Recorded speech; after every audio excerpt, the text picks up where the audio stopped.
ठीक है। रिफाइनिंग में सबसे पहले डिस्टिलेशन किया था। डिस्टिलेशन अप्लाई होता है बेटा किसके लिए? जिंक, कैडमियम और मरकरी, जिनका बॉइलिंग पॉइंट बहुत कम होगा इम्प्योरिटी के कंपैरिजन में। दूसरा था लिक्वेशन, जिसमें अपन मेटल को लिक्विड लिक्विड में कन्वर्ट करते थे, मतलब मेल्टिंग पॉइंट कम होगा। तो पी ब्लॉक के मेटल टिन, लेड के लिए अपन ये यूज करते थे। और इसके बाद हमने देखा था अमलगमेशन, जो जिंक के साथ, सॉरी मरकरी के साथ, है ना, मरकरी के साथ क्या करते हैं बेटा? अमलगम करते हैं, एजी और एयू, हैवी मेटल्स। नेक्स्ट है अपनी जोन रिफाइनिंग, ZONE, है ना। जोन रिफाइनिंग, हेडिंग लिखना, जोन रिफाइनिंग, ZONE। नोट करें इसमें बेटा, थ्योरी नोट करना, थ्योरी पॉइंट है। This method is based on this method is based on fractional crystallization. This method is based on fractional crystallization.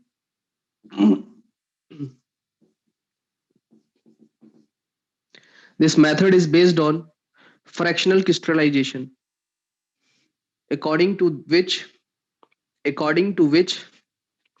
impurities are more soluble in liquid phase. Impurities are more soluble in liquid phase. Impurities are more soluble in liquid phase than solid phase. Then solid phase. I'm repeating. This method is based on principle of fractional crystallization. Principle of fractional crystallization. This method is based on principle of fractional crystallization, according to which impurities are more soluble in liquid phase than solid phase. Impurities are more soluble in liquid phase than solid phase. ठीक है, किसके लिए use करते हैं बेटा? It is used for, है ना, generally जो सेमीकंडक्टर्स होते हैं उनके लिए, है ना। Generally it is used for tin, germanium, ठीक है। जर्मेनियम क्या है? सेमीकंडक्टर है। सिलिकॉन, गैलियम, सॉरी, है ना। तो गैलियम हो जाएगा, बोरोन हो जाएगा, है ना। यहाँ टिन नहीं है, सिलिकॉन है। Silicon, germanium, gallium, boron, semiconductors के लिए। जनरली सेमीकंडक्टर्स जो होते हैं, सेमीकंडक्टर मेटल्स, मेटलॉइड्स, उनके लिए हम यूज करते हैं फ्रैक्शनल क्रिस्टलाइजेशन का मेथड, है ना। अब इसका मतलब एक बात बताइए, एंट्रोपी किस फेज में ज्यादा होती है, लिक्विड फेज में कि सॉलिड फेज में? तो लिक्विड फेज में एंट्रोपी ज्यादा है। इंप्योरिटीज को ज्यादा मजा कहाँ आएगा रहने में? इंप्योरिटीज ज्यादा मजा कहाँ आएगा? लिक्विड फेज में, क्योंकि लिक्विड फेज में उनकी सॉल्युबिलिटी ज्यादा है, लिक्विड फेज में उनकी एंट्रोपी ज्यादा है, ठीक है। वहां उनको ज्यादा मजा आएगा। तो क्या किया जाता है इस जो जोन रिफाइनिंग के लिए? जैसे ये एक बहुत कॉस्टली प्रोसेस है बेटा, है ना, कॉस्टली प्रोसेस है। एक कंटेनर लेते हैं इस तरह से, थोड़ा सा साइज बढ़ा लेता हूं मैं। इस तरह से एक कंटेनर लिया बेटा हमने, है ना, और ये कंटेनर है। ओके, अब इसमें हमें लेना है मेटल रॉड। ये मेटल रॉड है, मेटल रॉड, ठीक है। मेटल रॉड के ऊपर हम क्या करते हैं, इस तरह से एक लेयर बनाते हैं SiO2 क्वार्ट्ज की, ताकि ये चारों तरफ से सराउंड हो जाए, ठीक है। SiO2 की सिलिका जो है उसका क्रिस्टलाइन फॉर्म क्वार्ट्ज, तो इसमें लेयर जो रहेगी वो SiO2 की रहेगी, क्वार्ट्ज की, ताकि ये क्वार्ट्ज जो है वो हाई टेम्परेचर बियर कर सके, ठीक है। ये हमारा इम्प्योर मेटल है, इम्प्योर मेटल रॉड है, impure metal rod, impure metal rod, ठीक है। इम्प्योर मेटल रॉड में क्या करते हैं बेटा, रोलिंग हीटर्स होते हैं इस तरह से, है ना। ये क्या होते हैं? रोलिंग हीटर, जो रोल कर सकता है, रोलिंग हीटर, ठीक है। अब जहां पर ये हीटर होगा ये ऐसे मूव करेगा, जहां पर ये हीटर होगा वो पार्ट क्या हो जाएगा, लिक्विड स्टेट में कन्वर्ट हो जाएगा। जैसे ये मान लीजिए, ये पूरा का पूरा पार्ट मेल्ट हो गया मेटल का, ये इतना पार्ट मेल्ट हो गया जहां पर वो हीटर है, रोलिंग हीटर, और उसको हम एक डायरेक्शन में चलाते हैं, केवल सिंगल डायरेक्शन में, ठीक है। ये आपका क्या हो गया, मॉल्टन मेटल है, मॉल्टन मेटल, ये पूरा पार्ट है ना, ये सॉलिड, और यहां पर रख देते हैं inert atmosphere, inert atmosphere, inert atmosphere. तो मैं सारी चीजें बोल देता हूँ। मॉल्टन मेटल ये वाला पार्ट है। रोलिंग हीटर इस डायरेक्शन में ऐसे चलाएंगे, यहाँ पर भी हम रोलिंग हीटर लगा लेंगे तो दोनों तरफ से मेल्ट करते जाएंगे। अब ये पार्ट जो मेल्ट हुआ वो आगे बढ़ेगा, जैसे ही अगला पार्ट मेल्ट होगा फिर आगे मेल्ट होगा फिर आगे मेल्ट होगा। तो क्योंकि इम्प्योरिटीज की सॉल्युबिलिटी मॉल्टन में ज्यादा है तो इम्प्योरिटीज आगे जाएंगी आगे जाएंगी आगे जाएंगी, और लास्ट टाइम ऐसा आएगा कि सारी की सारी इम्प्योरिटीज यहाँ इकट्ठी हो जाएंगी, है ना। और फिर हम इसको क्या कर देते हैं, कट कर देते हैं, निकाल देते हैं। क्या समझ में आया बेटा? एक मेटल रॉड थी, मैंने उसमें रोलिंग हीटर से हीट किया तो ये वाला पार्ट पूरा मेल्ट हो जाएगा, और फिर रोलिंग हीटर को हम एक डायरेक्शन में चलाएंगे तो क्या होगा कि जितनी भी इंप्योरिटीज है वो डिसॉल्व होते होते मॉल्टन मेटल इस तरफ आता जाएगा, मॉल्टन मेटल पूरा पार्ट धीरे धीरे मेल्ट होता जाएगा, पीछे का पार्ट सॉलिडिफाई हो जाएगा। तो इंप्योरिटीज यहाँ इकट्ठा होंगी, फिर मीटर बंद करेंगे, हीटर को बंद करेंगे और वापस ले जाएंगे, फिर एक ही डायरेक्शन में चलाएंगे, फिर एक। तो सेवरल टाइम्स ये प्रोसेस रिपीट करते हैं जिससे कि इंप्योरिटीज एक ही डायरेक्शन में कॉर्नर पे इकट्ठा हो जाती है और उस पार्ट को कट करके अलग कर देते हैं। तो इससे जो मेटल मिलता है बेटा वो अल्ट्रा प्योर होता है, सबसे ज्यादा प्योर जो मेटल यूज फॉर्म किए जाते हैं या सेमीकंडक्टर्स मेटलॉइड्स को फॉर्म किया जाता है वो जोन रिफाइनिंग से होता है। आपने देखा होगा कि जैसे जो मोबाइल फोन्स होते हैं उनमें सर्किटिंग के लिए अपन क्या यूज करते हैं, जो सर्किट यूज होता है उसमें सर्किट के लिए सिलिकॉन जर्मेनियम टिन मेटलॉइड्स को यूज किया जाता है बेटा, सेमीकंडक्टर्स को यूज किया जाता है। ठीक है, तो ये जो रॉड नहीं इंक्लाइन नहीं रखना है बेटा, आप पूरी रॉड को लिक्विफाई नहीं कर रहे, आप रॉड का एक पर्टिकुलर पार्ट, एक जोन लिक्विफाई कर रहे हो, जोन एक पर्टिकुलर पार्ट लिक्विफाई कर रहे हो। जैसे ये पार्ट लिक्विफाई है, फिर इसको यहां लिक्विड हुआ तो पीछे का तो सॉलिड हो जाएगा ना, तो इम्प्योरिटी कहाँ रहना चाहिए, इम्प्योरिटी रहनी चाहिए लिक्विड पार्ट में जहां एंट्रोपी ज्यादा है। फिर आगे का पार्ट लिक्विड हुआ, आगे का पार्ट, जैसे जैसे हीटर चलेगा इम्प्योरिटी उसके साथ मॉल्टन पार्ट में आगे बढ़ती जाएगी। क्लियर है? मैं फिर से बता देता हूं कि आपके पास एक कंटेनर होगा जिसमें इनर्ट एटमॉस्फेयर है ताकि कोई एयर नहीं रहे, नोबल गैसेस ले लेते हैं हम। अंदर एक इम्प्योर मेटल रॉड होगी जैसे सिलिकॉन जर्मेनियम गैलियम या बोरोन की, या बोरोन तो नॉन मेटल है। इस इम्प्योर रॉड में हम रोलिंग हीटर्स लगाते हो, चारों तरफ सिलिका क्वार्ट्ज की कोटिंग करते हैं ताकि लिक्विफाई होने पर सब्सटेंस बाहर नहीं हो। फिर हम रोलिंग हीटर को सिंगल डायरेक्शन में मूव कराते हैं जिससे जो पार्ट लिक्विड में कन्वर्ट होता है इम्प्योरिटी उसमें डिसॉल्व होकर आगे बढ़ती जाती है और एक साइड पे इकट्ठा होगी, कलेक्टेड होगी, और उस पार्ट को हम कट करके अलग कर देंगे तो जो रिमेनिंग पार्ट मेटल होगा, रिमेनिंग एलिमेंट होगा वो अल्ट्रा प्योर होगा। ठीक है, तो इसके थ्रू जो मेटल्स होते हैं, metals in ultra pure form, ये जरूर लिख लेना, पूछ सकता है किससे, to obtain, to obtain metals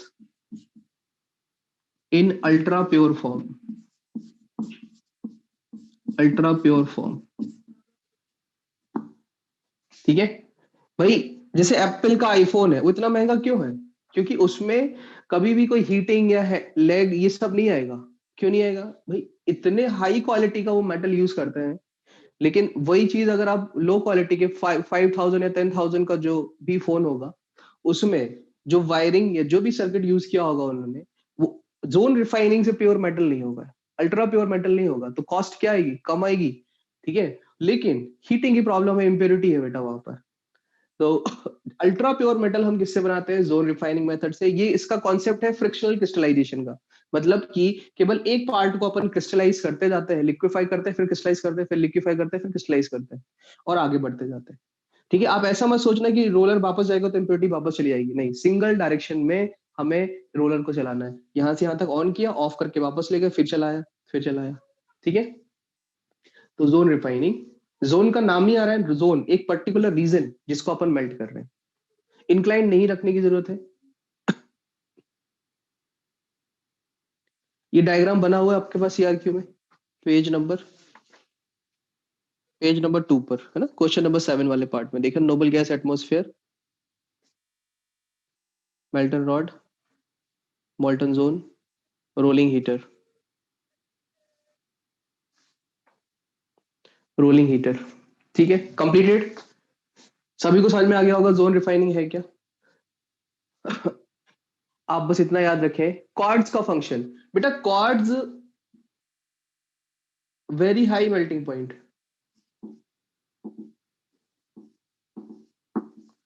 तो हमें मेटल रॉड को एक ऐसे सब्सटेंस पे रखना होगा ना कि जो खुद मेल्ट नहीं हो, क्योंकि अगर ये रॉड हमने ऐसी रख दी तो उसका तो शेप बिगड़ जाएगा, मोल्टन पार्ट अलग हो जाएगा, सेपरेट हो जाएगा वहां से। तो क्वार्ट्ज में रैप करके रखते हैं जिससे मोल्टन पार्ट वहीं पर रहे।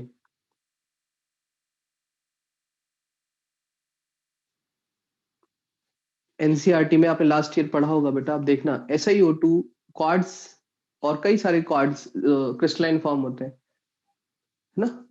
ये थ्री थ्री डायमेंशन आपका सिलिकेट है, 3 डायमेंशन 3D सिलिकेट। सिलिकेट पढ़े थे ना आपने, pyro silicate, ortho silicate, 2 dimension silicate, silicate 3 dimension silicate, है ना। वो जिसको याद कैसे रखते हैं, Om Prakash, computer science 23 rank, सारे सिलिकेट्स एक बार में हो जाते हैं। हाँ, मोबाइल में यूज होता है इनको, इन मेटल जैसे सर्किट्स बनाने में सेमीकंडक्टर्स का यूज होता है। तो हाईली, जब अल्ट्रा प्योर मेटल्स होते हैं तो क्वालिटी अच्छी आती है बेटा, इसलिए कॉस्ट बढ़ती है। तो जोन रिफाइनिंग एक काफी कॉस्टली प्रोसेस है। और अल्ट्रा प्योर मेटल पूछ सकते हैं, ultra pure form silicon, germanium, gallium, boron के लिए यूज करते हैं। ओम प्रकाश देखो, मैं इन लोग को तो बताया हुआ है ना, डेफिनेशन में नोट कर दो। वो बेटा टाइम होगा तो मैं बता दूंगा अलग से, है ना, क्योंकि इसका पार्ट नहीं है। ऑर्थो ओ से आता है, पी से आता है पायरोसिलिकेट, फिर आता है 23 रैंक उसकी आई थी CSC ब्रांच ली। तो कंप्यूटर साइंस में आता है एक साइक्लिक सिलिकेट, दूसरा आता है सिंगल चेन सिलिकेट। हाँ निधि, हाँ बताया था मैंने। और फिर आता है आपके पास 23 रैंक में एक तो 2D सिलिकेट, शीट सिलिकेट होता है, और 3 डायमेंशन सिलिकेट होता है। तुमको याद रखने की ट्रिक थी ये। चलो, मैं डेफिनेशन फिर से रिपीट कर रहा हूँ, जो नहीं लिख पाए बेटा नोट कर ले। This method is based on principle of fractional crystallization. This method is based on principle of fractional crystallization, according to which impurities are more soluble in liquid phase than solid phase.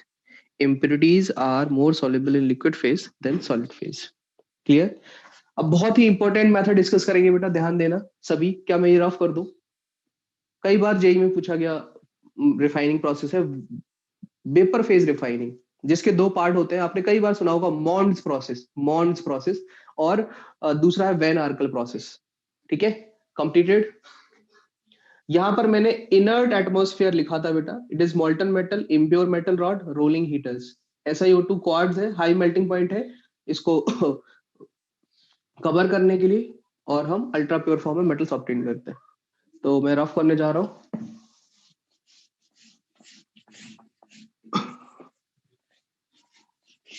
Diagram को आप चाहें तो एक बार CRQ से भी बना सकते हैं आसानी के साथ, इसलिए सारे डायग्राम CRQ में दे दिया बेटा, है ना। चलिए, तो आप vapour phase refining, vapour phase refining, vapour phase refining बेटा, देखो वेपर फेज रिफाइनिंग का कॉन्सेप्ट कैसा है कि वेपर फेज रिफाइनिंग का कॉन्सेप्ट बहुत सिंपल सा है। जैसे आप स्कूल से घर जाते हो, तो मान लो किसी स्कूल वैन से जा रहे हो, है ना। तो आपके दोस्त मान लेते हैं इम्प्योरिटीज है, हाँ ये फिफ्थ मेथड हो जाएगा।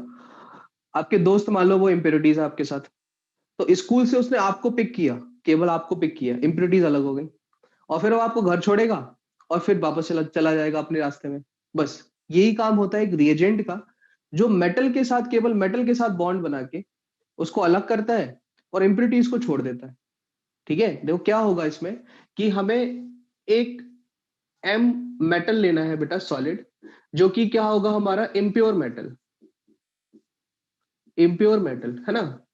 अब किसी भी मेटल के प्योरिफिकेशन के लिए एक पर्टिकुलर रिएजेंट लेंगे, तो मैं यहां पर आर ले रहा हूं, ये रिएजेंट है। ठीक है, रिएजेंट है, कोई केमिकल ही होगा, रिएजेंट है। और ये वोलेटाइल होना चाहिए, वोलेटाइल होना चाहिए, मतलब गैस में कन्वर्ट हो सके आसानी के साथ। जब हम इसको T1 टेम्परेचर पर हीट करते हैं, वो इनिशियल टेम्परेचर है, उसको हम हीट करेंगे, तो ये एक कॉम्प्लेक्स बनाएगा मेटल प्लस आर्ग का, है ना। जैसे वैन वाले ने आपको ही केबल लिया स्कूल से और घर पर छोड़ने के लिए, आपके फ्रेंड्स को छोड़ दिया, तो वोलेटाइल कंपाउंड ये बनाता है। वोलेटाइल, वोलेटाइल मतलब कि गैस फेज में आ जाएगा, वोलेटाइल कंपाउंड। तो भाई ये तो यहां से निकल गए, प्लस इम्प्योरिटीज जो कि स्टेबल है, नॉन वोलेटाइल है, वो वहीं रह जाएंगी, इम्प्योरिटीज वहीं रह जाएंगी, ठीक है। तो ये इम्प्योरिटीज क्या होगी, नॉन वोलेटाइल, नॉन वोलेटाइल। लेकिन जब हमने एक कॉम्प्लेक्स बना दिया, तो हमारी जरूरत क्या है कि जो एम आर कॉम्प्लेक्स हमारा बना है गैस में, है ना, ये सॉलिडिफाई हो जाएगा, सॉलिडिफाई हो जाएगा। और इसको हम फिर से हीट करेंगे बेटा, है ना, फिर से हीट करेंगे टी टेम्परेचर पर, जो T1 से तो ज्यादा होगा, है ना, और T2 टेम्परेचर से कम होगा। अब मैं बता रहा हूं ये T1 और T2 क्या है। जिस टेम्परेचर पर हमने हीट किया था, उससे ज्यादा टेम्परेचर पर हम हीट करेंगे, ताकि ये जो एमआर कॉम्प्लेक्स है वो टूट जाए, एमआर कॉम्प्लेक्स है जो टी टूट जाए, और मेटल सॉलिड मिले। और इसमें, है ना, मैं ऐसा बोल देता हूं कि मैंने हीट किया है T2 टेम्परेचर पर, और T2 is greater than T1, है ना, उससे हायर टेम्परेचर पर हीट किया है, जिससे ये सॉलिड हुआ, और जो रिएजेंट था वो फिर गैस फॉर्म में अलग हो गया, वोलेटाइल रिएजेंट। देखो, ये होती है वेपर फेज रिफाइनिंग। फिर से समझते हैं, बहुत आसान है। इम्प्योर मेटल को किसी रिएजेंट केमिकल के साथ जो कि वोलेटाइल है, कॉम्प्लेक्स बनाया T1 टेम्परेचर पर हीट करके। अब वो कॉम्प्लेक्स वोलेटाइल था और इम्प्योरिटीज नॉन वोलेटाइल थी, तो कॉम्प्लेक्स अलग हो जाएगा। जब कॉम्प्लेक्स सॉलिडिफाई हो चुका होगा, तब हम उसको T2 टेम्परेचर पर हीट करेंगे, जिससे कि कॉम्प्लेक्स ब्रेक होगा। ब्रेक होने से जो हमारा आल जो था वोलेटाइल रिएजेंट, वो सेपरेट होगा, मेटल सॉलिड हमें कैसा मिलेगा, प्योर फॉर्म में, प्योर फॉर्म में। ये प्योर फॉर्म में हमें मेटल सॉलिड मिल जाएगा, ठीक है। तो इसकी जो सबसे इंपॉर्टेंट प्रोसेस है, इसके दो पार्ट है बेटा। एक है मॉन्ड्स प्रोसेस, मॉन्ड्स प्रोसेस, ठीक है। फर्स्ट इज मॉन्ड्स प्रोसेस और second one is van Arkel process. दोनों ही नेम रिएक्शन है। तो पहले तो अब ये नोट करें, फिर मुझे इसमें थ्योरी लिखानी होगी। तो मॉन्ड्स प्रोसेस हेडिंग डाल लें, है ना। पहले आप ये नोट कर लें, vapour phase refining, vapour phase refining.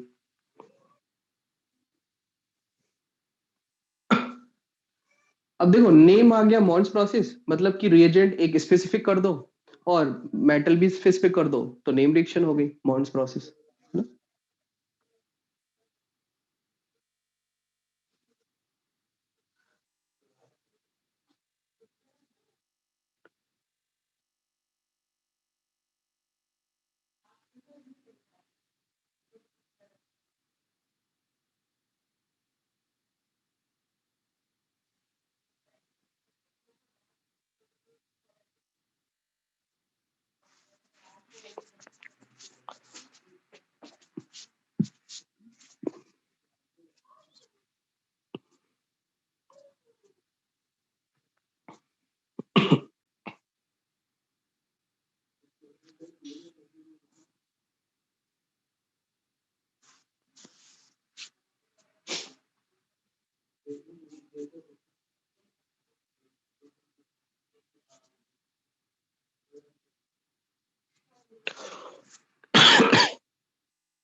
Okay, completed. चलिए, तो इसमें मॉन्ड्स प्रोसेस में थ्योरी लिखना बेटा।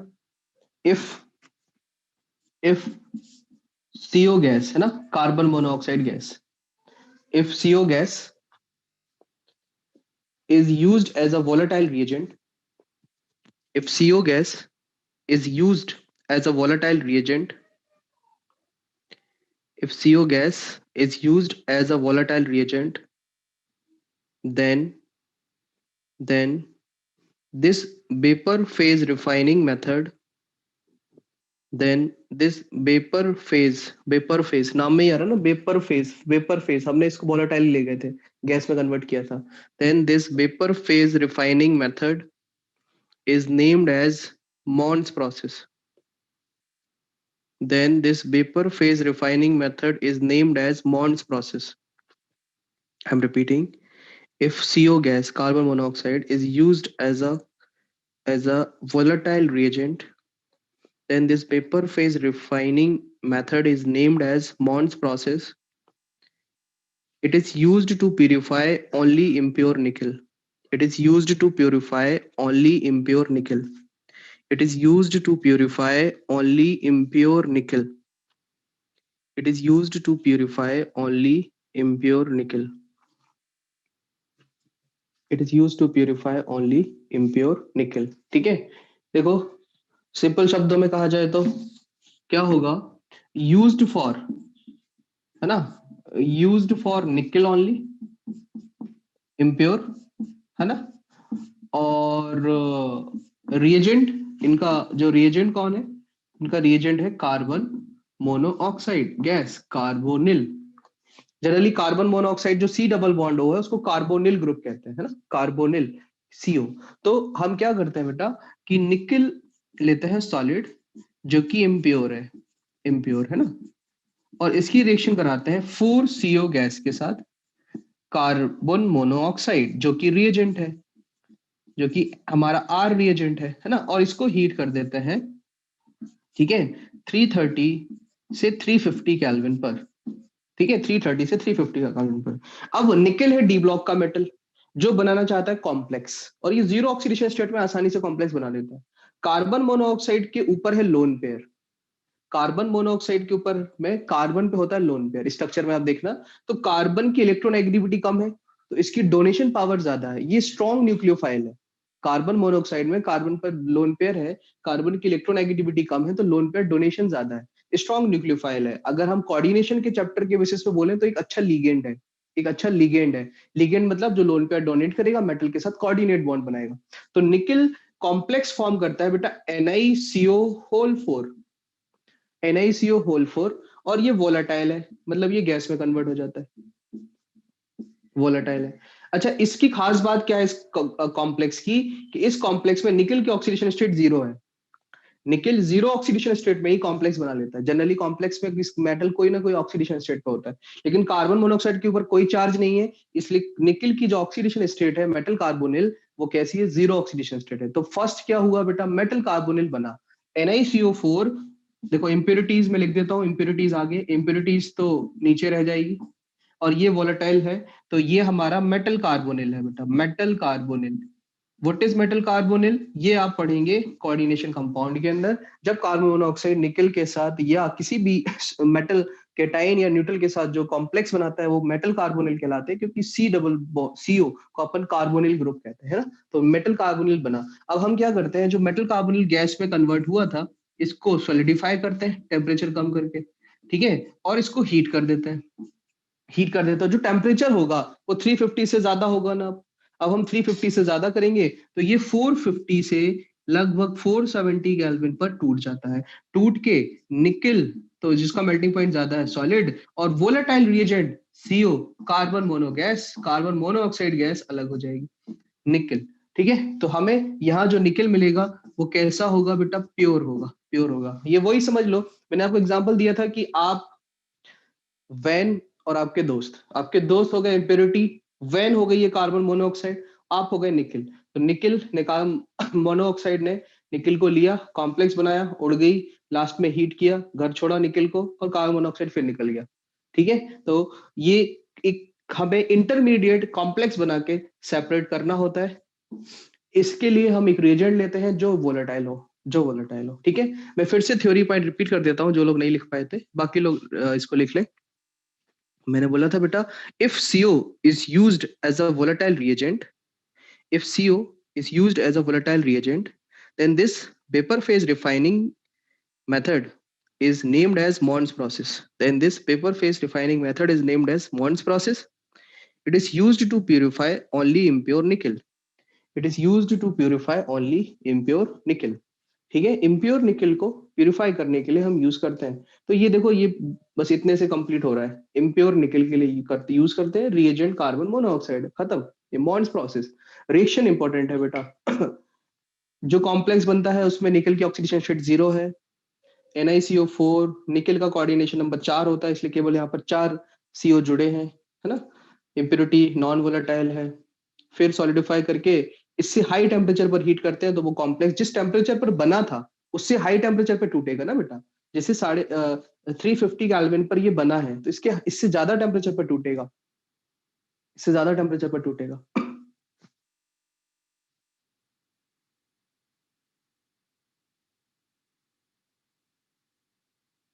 ये बनी हुई रीयूज हो जाती है ना, ये यहाँ लिख लेना रीयूज, इसको हम ऐसे नहीं छोड़ देंगे, रीयूज।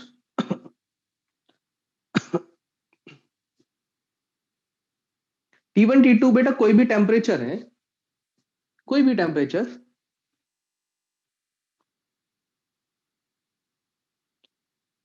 नहीं, हमने मेटल को मेल्ट नहीं किया इसमें बेटा, मेटल को कॉम्प्लेक्स में कन्वर्ट किया है और गैस में कन्वर्ट किया है, गैस में।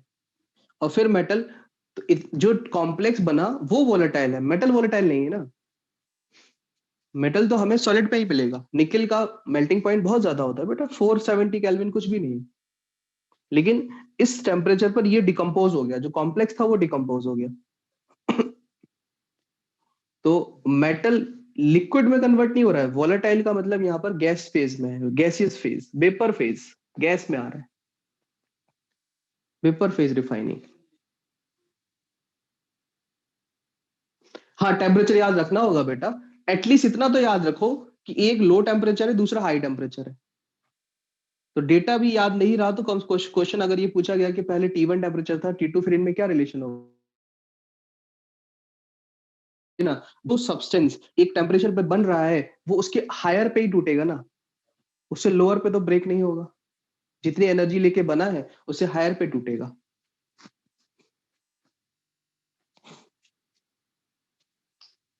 ऊपर का पार्ट मैं रफ कर रहा हूं, नीचे का आप नोट करते रहिए। ओके, देखो नेक्स्ट है बेटा अपनी वैन आर्कल प्रोसेस। वैन आर्कल, ये भी नेम रिएक्शन है, प्रोसेस। और ये इसका बी पार्ट है ना, इसका बी पार्ट, ये भी एक वेपर फेज रिफाइनिंग है। मतलब दो वेपर फेज रिफाइनिंग हो गई, एक तो मॉन्ड प्रोसेस हो गया, it is only for nickel, nickel के लिए मॉन्ड प्रोसेस। और वेन आर्कल है ना, ये मैंने वार लिख दिया, गलत है, van Arkel process, van Arkel process, VAN, van Arkel process. Theory note करेंगे बेटा पहले, फिर मैं एक्सप्लेन कर रहा हूं। दिस मेथड, लिखे बेटा, this method is use to purify those metals, this method is used to purify those metals, this method is used to purify those metals whose metal iodide, whose metal iodide, whose metal iodide, whose metal iodide complex are volatile. I'm repeating, this method is used to purify those metals, this method is used to purify those metals whose metal iodide complex, whose metal iodide complex are are volatile in nature, are volatile in nature, are volatile in nature, are volatile in nature, usually, usually, usually titanium, zirconium or hafnium and boron. Titanium, zirconium, hafnium and boron are purified by this method. Generally, titanium, zirconium, hafnium and boron are purified by this method. Generally, titanium, zirconium, hafnium, याद है ना D block में एक group में थे ये, टी जरा हाफ, titanium, zirconium, hafnium and boron are purified by this method. मैं फिर से रिपीट कर रहा हूँ बेटा, this method is use to purify those metals, those metal metals whose metal iodide complex are volatile in nature, है ना, usually titanium, zirconium, hafnium and boron purified by this method. देखो बेटा, अगर मैं वैलेंसी ले लूं, वैलेंसी, ठीक है, तो जो हमारा टाइटेनियम जिरकोनियम हाफनियम है, इनके आउटर में 4 इलेक्ट्रॉन्स होते थे। तो ये Ti+4 Zr+4 है, ये इनकी वैलेंसी x है ना, वैलेंसी अगर मैं x मान लूं तो x इक्वल्स टू क्या होगा, यहाँ पर 4 होगा। और बोरोन की वैलेंसी 3 होती है, तो एक बार में ही बोरोन की वैलेंसी 3। अब मैं x के टर्म में बताऊंगा, है ना। देखो, इसमें हम मेटल लेते हैं, मेटल हमारा क्या हो सकता है, टाइटेनियम जिरकोनियम हाफनियम और बोरोन, जो कि सॉलिड है और इम्प्योर है, इम्प्योर है। अब बेटा रिएजेंट तो आप समझ गए होंगे, अगर आयोडाइड बनाना है तो मुझे I2 सॉलिड लेना होगा, I2 सॉलिड, है ना। I2 सॉलिड, इसको अपन हीट करते हैं T1 टेम्परेचर पर, मतलब इनिशियल कोई टेम्परेचर होगा, हर मेटल के अलग अलग स्पेसिफिक होगा, इसलिए मैं T1 मान रहा हूँ। तो इनिशियल टेम्परेचर इस पर हमने हीट किया, तो ये दोनों कॉम्प्लेक्स बनाएंगे। कैसा कॉम्प्लेक्स बनाएंगे बेटा, MiX, है ना, क्योंकि वैलेंसी 4 है। MiX मेटल की, आयोडीन की तो -1। और ये वोलेटाइल होगा बेटा, ये वोलेटाइल होगा, है ना, ये वोलेटाइल होगा। फिर क्या होगा, इम्प्योरिटी, इम्प्योरिटी सॉलिड फॉर्म में रहेगी, इम्प्योरिटी नॉन वोलेटाइल है, तो ये सॉलिड फॉर्म में रहेगी। अगला स्टेप क्या होगा कि हमें इस MiX को हीट करना है, और T2 टेम्परेचर पर, जो T1 से ज्यादा है, मतलब इनिशियल टेम्परेचर से अब ज्यादा देना है, अब ज्यादा टेम्परेचर पर हीट करेंगे, तो मेटल जो होगा वो सॉलिड रह जाएगा। और I2 जो वोलेटाइल है, ये गैस के फेज में, इतने हाई टेम्परेचर पर ये गैस के फेज में अलग होकर निकल जाएगा।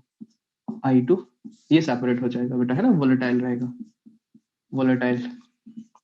तो ये हमारा प्योर मेटल होगा बेटा, प्योर मेटल, है ना। देखो नीचे का पार्ट मैं रफ करके एग्जांपल भी बता देता हूँ आपको साथ साथ।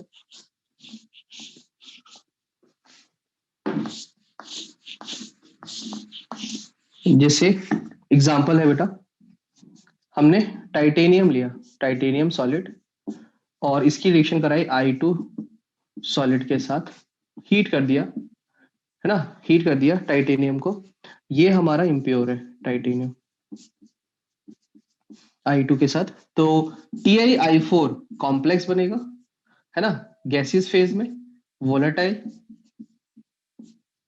प्लस इम्प्योरिटी नॉन वोलेटाइल, मतलब वो सॉलिडिफाई ही रहेगी, और ये गैस बन के उड़ जाएगा। और इसको अपन सॉलिडिफाई करके फिर से हीट करेंगे, है ना, फिर से हीट करेंगे, जिससे टाइटेनियम तो सॉलिड फेज में मिल जाएगा, और I2 गैस मिल जाएगी।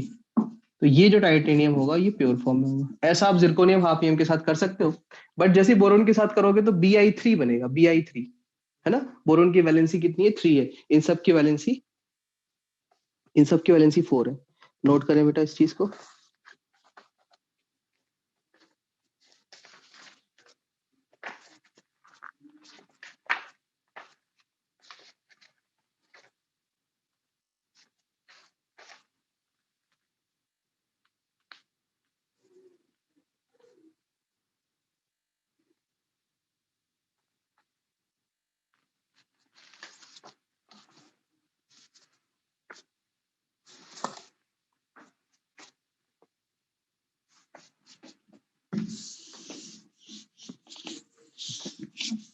हाँ, तो ये एक जनरल एग्जांपल, ऊपर वाला एग्जांपल ये एक जनरल फॉर्म है, और नीचे एग्जांपल लिए जिरकोनियम ले सकते हो, हाफनियम ले सकते हो। तो titanium, zirconium, hafnium and boron को हम इस मेथड से, वैन आर्कल प्रोसेस से प्यूरिफाई करते हैं।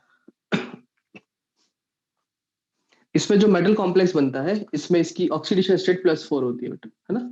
मेटल टाइटेनियम जिरकोनियम उसके लिए, और बोरोन जो होगा उसके लिए +3 होगी।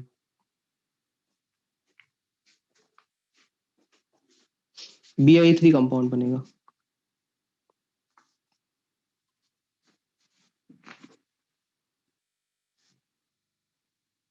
तो हमने अभी तक कितने मेथड डिस्कस कर लिए, distillation first, liquation second, amalgamation third, vapour zone refining fourth, और वेपर फेज रिफाइनिंग फिफ्थ, है ना। अगर कंप्लीट कर लिया हो तो सिक्स्थ हम स्टार्ट करेंगे पोलिंग। सिक्स हेडिंग होगी हमारी पोलिंग, POLING।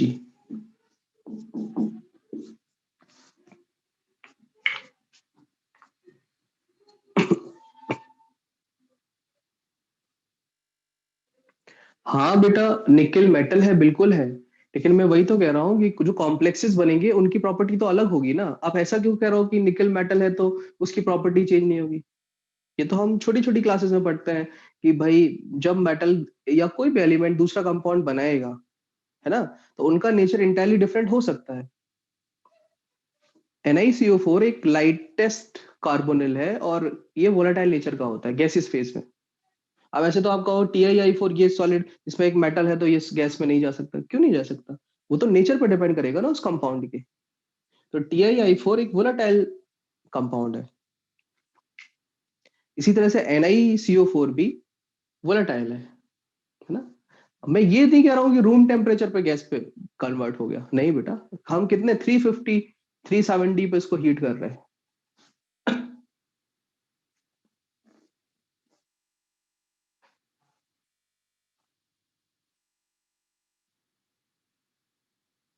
कोई भी एलिमेंट जब एक कंपाउंड के फॉर्म में होता है तो उसकी हम ये नहीं कहेंगे कि वो प्रॉपर्टी शो करेगा। हर एक कंपाउंड की डिफरेंट प्रॉपर्टीज होंगी। ओके, कंप्लीटेड ना, रफ कर दूं वेन आर्कल प्रोसेस, समझ में आ गया? दोनों को एक बार समराइज कर लेते हैं। पहला था मॉन्स प्रोसेस यूज्ड फॉर निकल और reagent is carbon monoxide. NiCO4 बनता है, निकल की ऑक्सीडेशन स्टेट 0 होती है और कार्बन मोनोऑक्साइड छोड़ के चला जाता है, निकल हमें मिल जाता है। फिर नेक्स्ट मेथड है van Arkel process used for titanium zirconium hafnium. टी जरा हाफ से हमने याद किया था, एन बोरोन के लिए भी करते हैं। ठीक है, बिस्किट भी आ गए साथ में, टी जरा हाफ और बिस्किट। तो टाइटेनियम जिर्कोनियम हाफियम है, बोरोन। इसमें आयोडीन, क्योंकि आयोडाइड बनाते हैं तो I2 एक रिएजेंट है जो कॉम्प्लेक्स बनाएगा वोलेटाइल MX टाइप का MIX, या MI4 भी हो सकता है, MI3 भी हो सकता है। 3 आ जाएगा किसके लिए? बोरोन के लिए। MI4 आ जाएगा, है ना, किसके लिए? टाइटेनियम जिर्कोनियम और हाफियम के लिए। वैसे MI के काफी पार्ट्स आ गए ना, MI4 से भी आगे। चलो नेक्स्ट हेडिंग लिखना। नेक्स्ट पार्ट है अपना MI, sorry, polling, six method.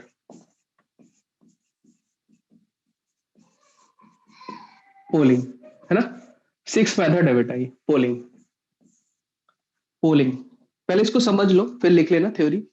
देखो क्या करता है बेटा, एक इस तरह की कंटेनर रहती है आपके पास, इसमें वो मेटल है, मेटल मान लो जी कॉपर है, और इसमें इंप्योरिटी कॉपर ऑक्साइड की है, कॉपर ऑक्साइड। तो हम पोलिंग कब यूज करते हैं बेटा? बहुत आसान सा मेथड है। पोलिंग तब यूज करते हैं जब मेटल में उसके खुद के ऑक्साइड की इंप्योरिटी हो। Metal contain its own oxide impurity. इसमें हम यूज करते हैं पोल को, फ्रेश ग्रीन पोल, फ्रेश ग्रीन पोल या लॉग। लॉग मतलब लकड़ी, है ना, और लकड़ी होती है बांस की, तो इसको हिंदी में मैं ऐसे लिखता हूं, पोल मतलब है यहाँ पर जो पोल अपन ने यूज किया है, पोल का मतलब है ताजा हरे बांस का डंडा।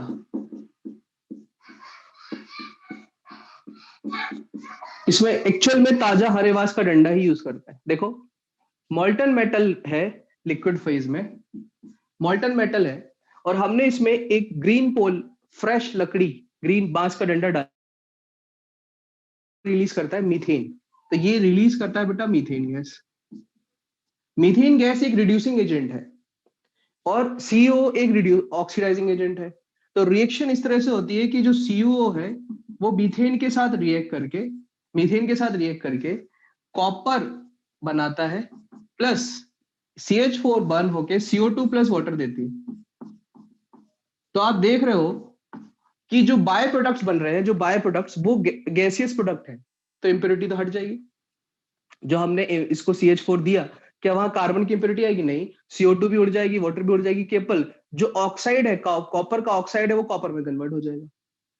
तो बड़े से कंटेनर में मोल्टन मेटल लेते हैं और ग्रीन फ्रेश लॉग को वहां पर रोटेट करते हैं।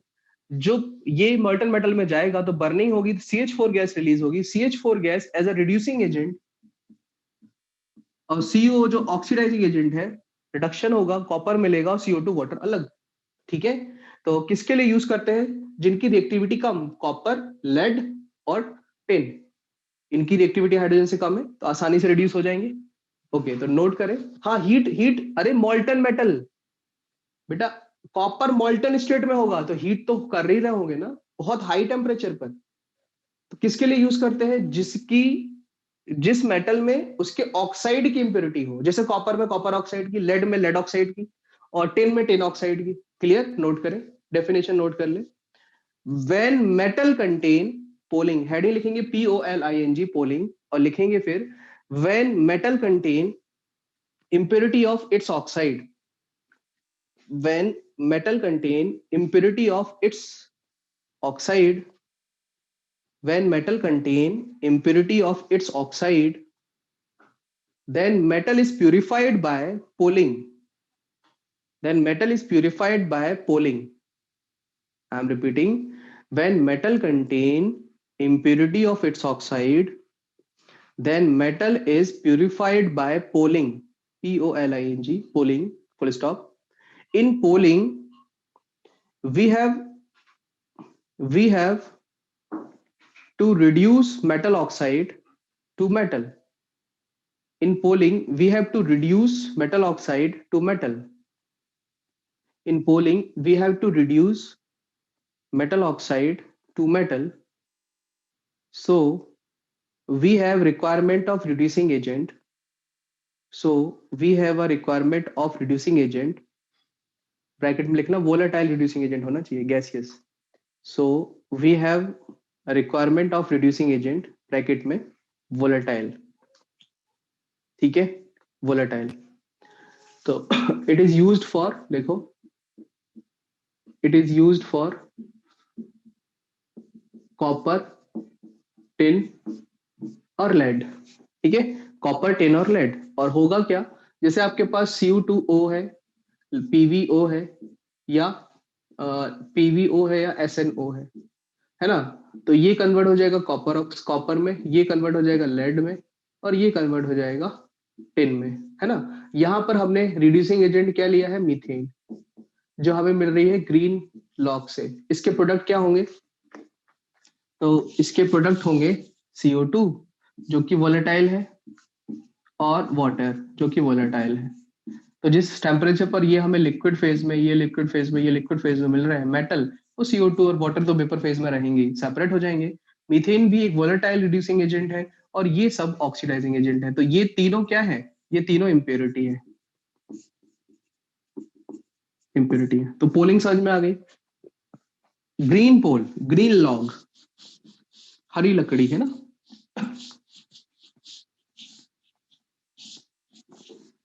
कॉपर, ये रिएक्शन होगी बेटा, सभी के साथ आप लिख सकते हो ये रिएक्शन, लेकिन यहाँ पर कॉपर मॉल्टन रहेगा ना, लिक्विड।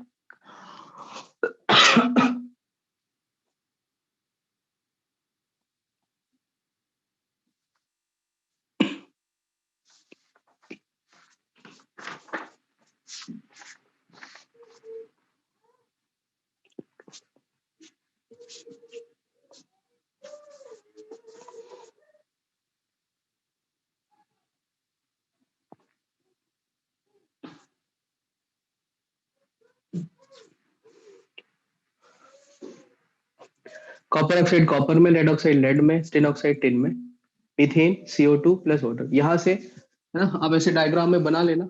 ये जो चीज है, ये यहाँ पर क्या क्या मिल रहा है, मैं पूरा ये रफ कर देता हूँ।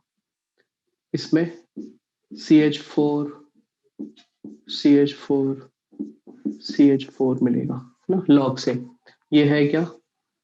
कॉपर लिक्विड, प्लस इसमें कॉपर ऑक्साइड की इम्प्योरिटी। डेफिनेशन रिपीट कर देता हूँ, लिखे बेटा। वे कॉप नोट करिए। when metal contain impurity when metal contain impurity of its oxide, then metal is purified by pooling. When metal contain impurity of its oxide, then metal is purified by pooling. Full stop. In pooling, we have to reduce metal oxide to metal. In pooling, we have to reduce metal oxide to metal. So we have requirement of reducing agent.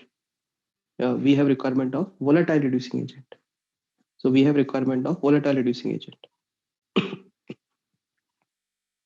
ठीक है, तो जो आपका CH4 है ये एक volatile reducing agent है, it reduces metal oxides to metal.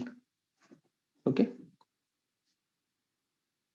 लेकिन हम सभी के लिए नहीं कि आप बोलो Al2O3 के लिए यूज कर लो, नहीं, ऐसे ऑक्साइड्स होने चाहिए जिनकी ऑक्सीजन एफिनिटी कम हो।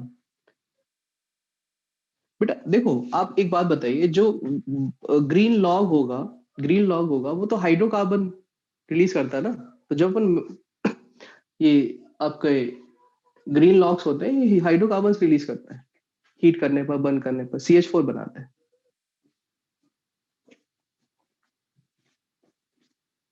चलिए नेक्स्ट, नेक्स्ट है सबसे इंपॉर्टेंट पार्ट, इलेक्ट्रो रिफाइनिंग।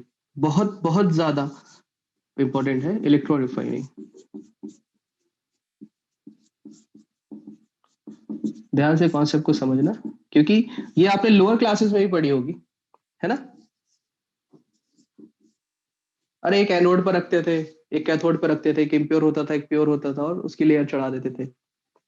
तो पोलिंग किसके लिए बता तो दिया, कॉपर लेड और टिन। पोलिंग है कॉपर लेड और टिन। इलेक्ट्रो रिफाइनिंग, देखो इलेक्ट्रो रिफाइनिंग करते हैं जब हम, electro refining,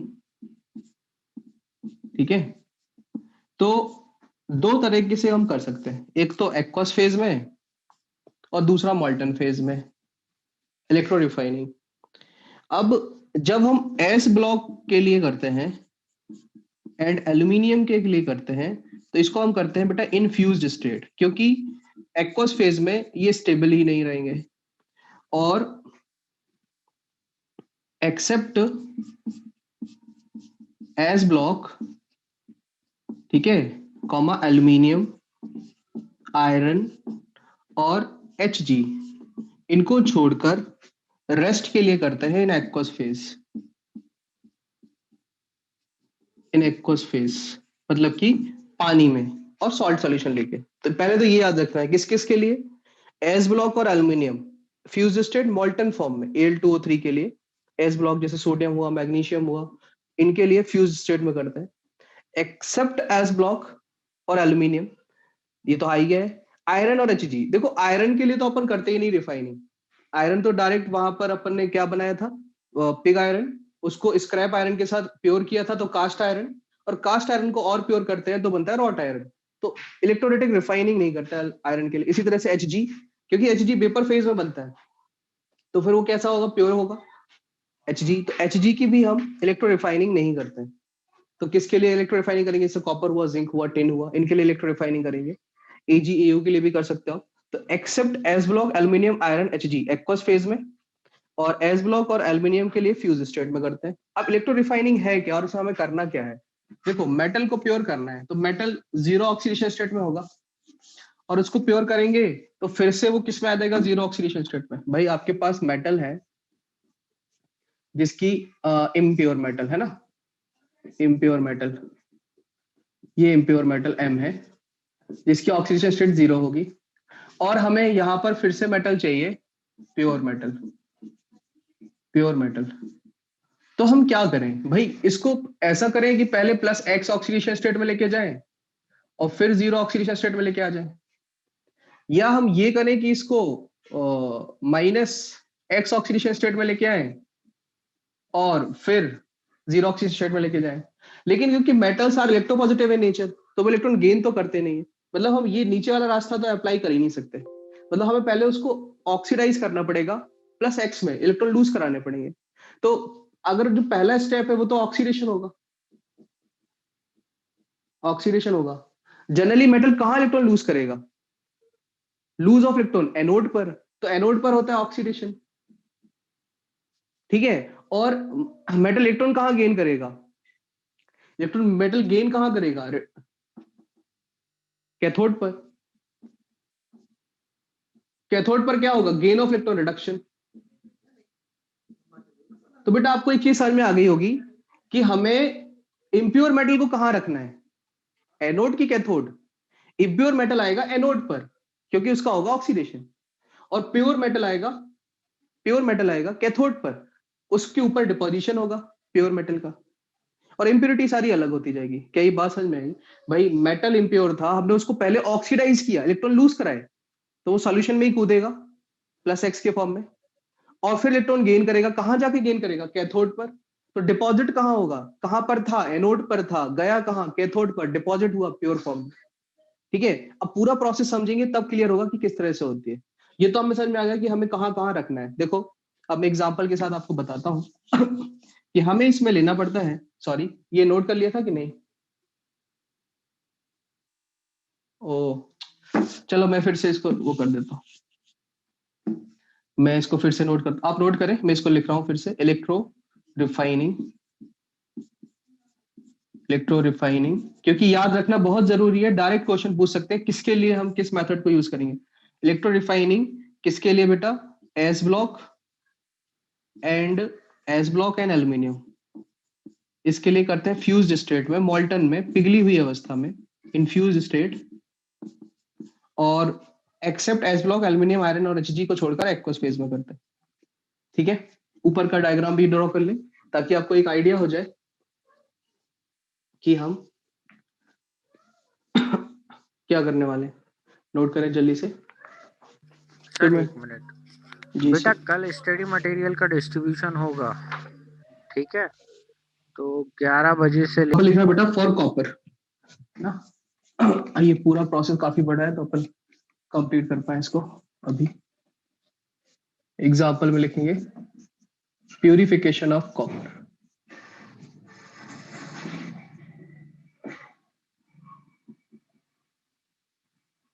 purification of copper है ना। देखो ये जैसे यहाँ कॉपर है तो उसमें क्या क्या इंप्योरिटी हो सकती है? मान लीजिए बेटा जिंक हुआ है ना, या एल्यूमिनियम हुआ, या आयरन हुआ। अदर मेटल्स की इंप्योरिटी हो सकती है, जिंक, एल्यूमिनियम, आयरन, टिन हुआ, कॉपर है, एजी है, एयू है।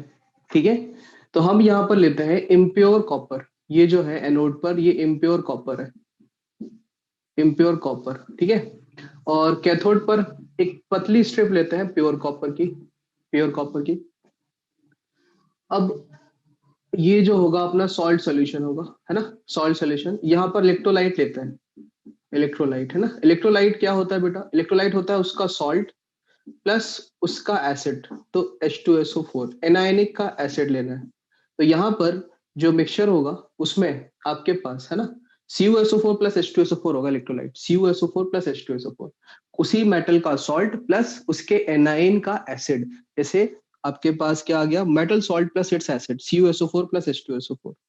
ओके, अब देखो क्या होगा एट V वोल्टेज, है ना, एट V वोल्टेज, एक पर्टिकुलर वोल्टेज पर, मैंने यहाँ पर बैटरी से V वोल्टेज दिया है ना, एट V वोल्टेज कॉपर जो है सॉलिड, यहाँ पर ऑक्सीडेशन होगा, ऑक्सीडेशन V वोल्टेज पर। कहां पर? एट एनोड, एट एनोड जो कि इम्प्योर था, कॉपर सॉलिड V वोल्टेज पर, है ना, कॉपर +2 एक्वस में जाएगा, प्लस 2 इलेक्ट्रॉन लूज कर देगा। ठीक है, वो इलेक्ट्रॉन्स कहाँ जाएंगे? कैथोड की तरफ। अच्छा, अब क्या जो मेटल है बेटा सॉलिड, जो मोर रिएक्टिव है, वो भी तो मेटल एक्स में आ जाएंगे, एक्वस, और इलेक्ट्रॉन को लूज कर देंगे एक्स। बताइए क्या ये नहीं होगा? क्या कॉपर से पहले इसमें जिंक, एल्यूमिनियम, आयरन, टिन कूद जाएंगे? क्योंकि पहले तो उनका ऑक्सीडेशन होगा ना, दे आर मोर इलेक्ट्रोपॉजिटिव, ये ज्यादा इलेक्ट्रोपॉजिटिव है। तो यहाँ पर कौन कौन सॉल्यूशन में कूदेगा? जिंक कूदेगा, एल्यूमिनियम, आयरन, टिन और कॉपर, कॉपर। ठीक है, अच्छा सॉल्यूशन में जाने का ऑर्डर भी पूछा जा सकता है। सॉल्यूशन में ऑर्डर, जाने का ऑर्डर क्या होगा? रिएक्टिविटी। सबसे पहले सॉल्यूशन में कौन जाएगा? अगर मैग्नीशियम ले लेता मैं तो सबसे पहले मैग्नीशियम जाता, फिर एल्यूमिनियम जाता, जिंक जाएगा, आयरन जाएगा, टिन जाएगा, फिर कॉपर की बारी आएगी। अच्छा, क्या एजी और एयू का ऑक्सीडेशन होगा? नहीं होगा, एजी और एयू का ऑक्सीडेशन नहीं होगा। तो यहां नीचे हमें मिलता है एनोड मड। ये शब्द तो आपने सुना होगा, एनोड मड, इम्प्योरिटी। बताओ बेटा कॉपर, कॉपर के प्यूरिफिकेशन में किस किस चीज का आपको एनोड मड मिल सकता है? कौन कौन से मेटल हो सकते हैं? ये क्वेश्चन बहुत फेमस है कि कॉपर के जब हम रिफाइनिंग करते हैं तो कौन कौन से मेटल्स होते हैं जिनका एनोड मिल जाता है। तो जनरली क्या होगा, एजी और एयू, है ना। तो जनरली एजी हो सकता है, एयू हो सकता है, अच्छा पीटी भी हो सकता है, मैंने यहाँ लिखा नहीं, जगह नहीं थी, पीटी भी हो सकता है, एजी एयू पीटी। अच्छा कुछ और भी है जो याद रखना, सेलेनियम और टेल्यूरियम भी होता है। सेलेनियम और टेल्यूरियम इनकी रिएक्टिविटी क्या है, कम है, इनकी भी रिएक्टिविटी कम है, तो सेलेनियम टेल्यूरियम जैसे मेटेलॉइड्स भी मिल सकते हैं। तो वो आप ऑप्शन देख के बता देना, क्योंकि सारे हम चीजें यहाँ कंसीडर नहीं कर सकते, जिनकी रिएक्टिविटी कम है वो ज्यादा। सॉल्यूशन में जाने का ऑर्डर भी पूछा जा सकता है। अच्छा अब बताओ, ये वी वोल्टेज पर था, ये भी वी वोल्टेज पर था, अब कैथोड एट कैथोड, ठीक है, कौन पहले डिस्चार्ज होगा। ये जो मेटल्स पानी में कूदे थे कॉपर को, तो पहले डिस्चार्ज तो कॉपर होगा ना, क्योंकि उसकी रिएक्टिविटी लूज करने की टेंडेंसी कम थी, तो गेन करने की टेंडेंसी ज्यादा होगी कॉपर। तो कॉपर +2 एक्वस 2 इलेक्ट्रॉन गेन करेगा और कॉपर सॉलिड डिपॉजिट हो जाएगा। तो धीरे धीरे यहां पर, है ना, यहां पर इसकी कॉपर की लेयर बन जाएगी बेटा, इसके ऊपर कॉपर की लेयर बन जाएगी। तो कॉपर डिपॉजिटेड, कॉपर डिपॉजिट होगा, कहां पर डिपॉजिट होगा, कैथोड पर डिपॉजिट होगा। ओके, तो रिएक्शन लिखिए, मैं आपको नोट पॉइंट नीचे बता देता हूं, ठीक है। देखो मैं इंप्योरिटीज लिख रहा हूं,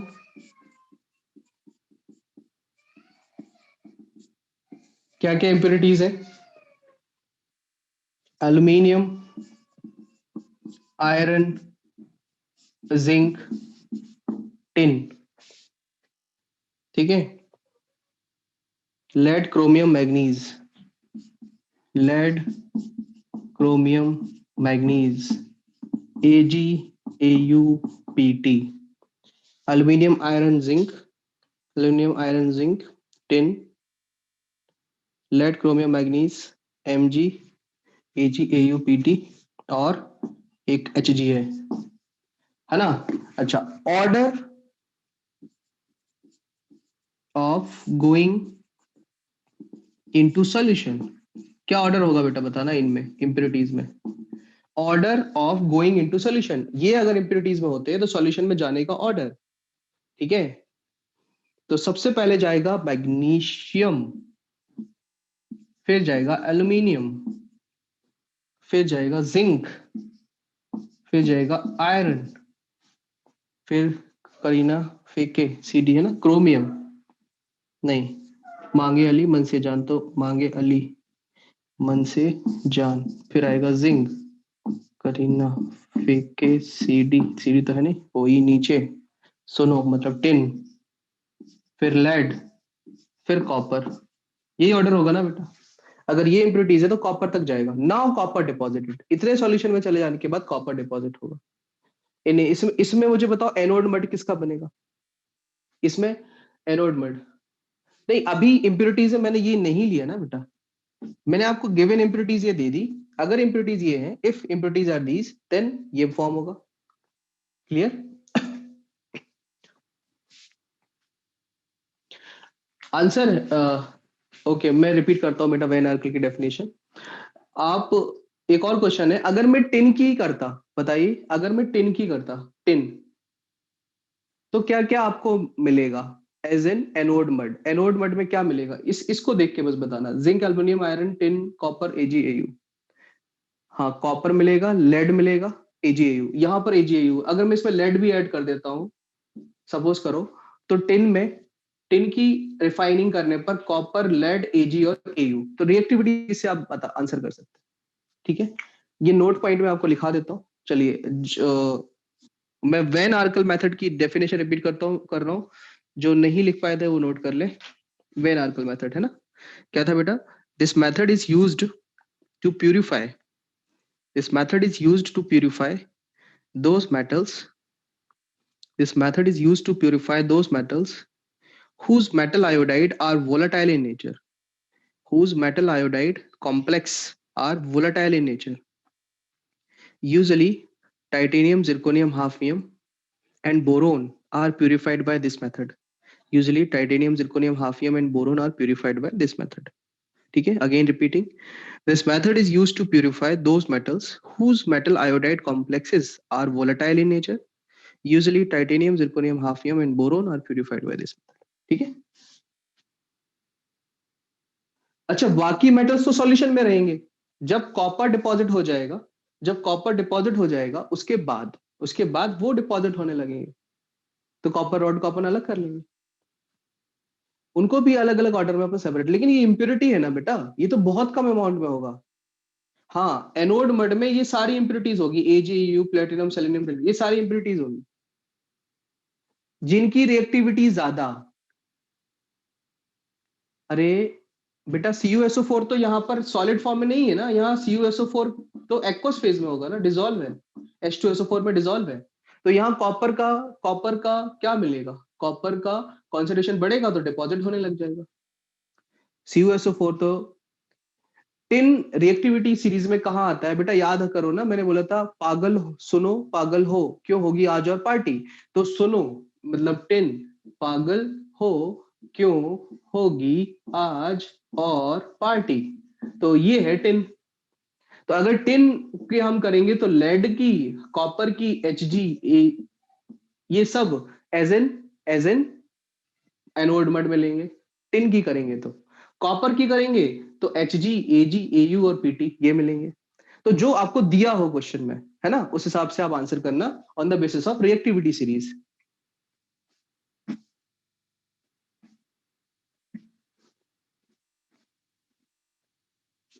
नोट कर लीजिए। देखो जैसे अभी हमने क्वेश्चन नंबर 15 कर लिया है, explain the method of refining metal, निकल के लिए CRQ का क्वेश्चन नंबर 15। फिर क्वेश्चन नंबर 13 भी कर लिया है, जिनकी रिएक्टिविटी कम है वो एनोड मड में प्रेजेंट होंगे। Name of common element present anode mud electrorefining of copper.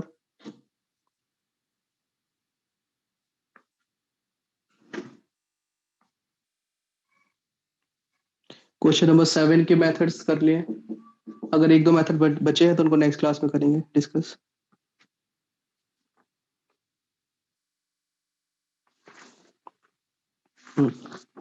ये क्वेश्चन है सर।